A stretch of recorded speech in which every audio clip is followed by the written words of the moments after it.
Nation one election को आशीर्वाद दिया है सब संतों ने, क्योंकि हम संतों के लिए देश से बड़ा कुछ भी नहीं है। माता भूमि पुत्र हम पृथिव्याः जननी जन्मभूमि स्वर्गादपि गरीयसी के हम उपासक हैं। वन नेशन वन इलेक्शन से शिक्षा तंत्र में भी सुधार होगा, क्योंकि 6 महीने साल भर में इलेक्शन ही चलते रहते हैं, उससे और विकास योजनाएं भी बाधित तो होती हैं। तो वन नेशन वन इलेक्शन का होने से हमारे जो गुरुजन जो लगभग उनका 30% समय तो चुनाव कराने में लग जाता है, तो बच्चों को पढ़ाएंगे, देश आगे बढ़ेगा। और कुछ राजनेताओं को ऐसा लगता है कि स्टेट पार्टियां उनका कहीं मोक्ष ना हो जाए। इस देश का वोटर को आप उसको बेवकूफ़ मत समझिए, देश का वोटर बहुत समझदार है। स्टेट में किसको चुनना है, केंद्र में किसको चुनना है, और किसको कौन सी ऐसी पार्टी है जिसको स्टेट और जो है नेशन दोनों में एक साथ चुनना है, उसका निर्णय उसको करने दीजिए।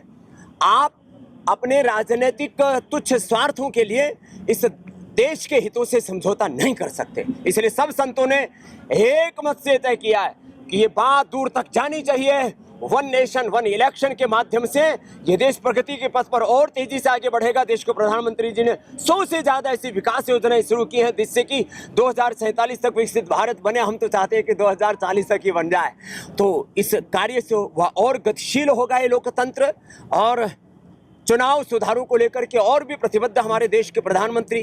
लेकिन कुछ लोग सड़कों पर संसद में हंगामा और अराजकता करके ऐसा चाहते हैं कि हम लोकतंत्र को बंदी बना लेंगे, लोकतंत्र को हम कैद कर लेंगे। भैया, चुनाव लड़ करके प्रधानमंत्री बन सकते हो, सपने सभी देख सकते हैं। देश के संविधान ने आज़ादी दी है सबको, ये अधिकार दिया है कि आप प्रधानमंत्री बनने के सपने देख सकते हो। लेकिन प्रधानमंत्री देश के वोटर बनाते हैं, आप दिवा स्वप्न ना देखें।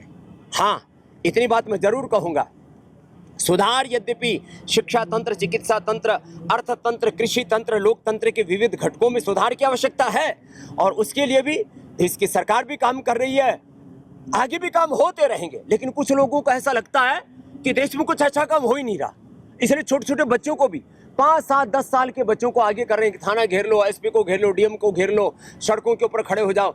नाबालिग बच्चों को, छोटे बच्चों को आंदोलनों में धकेलना चाहिए। जो वरिष्ठ नागरिक है, 18 साल की उम्र के बाद के जो नागरिक है, उनको आगे आना चाहिए।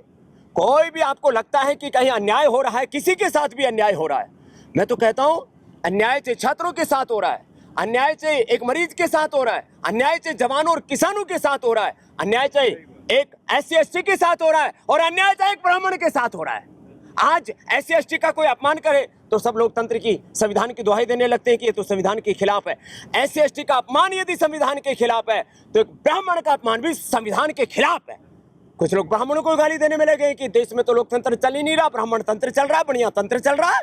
ऐसी बातें बोलना भी ये संविधान और देश के लोकतंत्र के खिलाफ है, और ऐसा नहीं होना चाहिए। न तो SC ST को गाली दो, न क्षत्रिय को, न वैश्य को, न शूद्र को, न ब्राह्मण को, और न सन्यासी को। सन्यासी को गाली देना आजकल एक नया फैशन हो गया,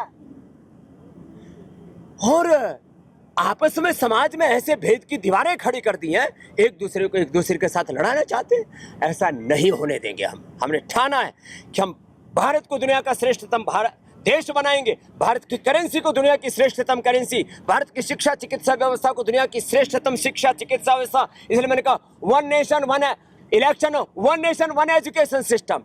धामी जी ने अच्छा किया, यहाँ पर समान नागरिक संहिता यहाँ पर लागू करवाई, मदरसा बोर्ड बंद कराया, एक जैसी शिक्षा, एक जैसी चिकित्सा, एक जैसे संवैधानिक अधिकार देश के सब नागरिकों के हैं। इस दिशा में बड़ा कार्य हुआ, तो ऐसे कार्यों की अनुशंसा होनी चाहिए। और मैं कह रहा था, जब देश आगे बढ़ेगा तो देश की करेंसी दुनिया की श्रेष्ठतम करेंसी होगी।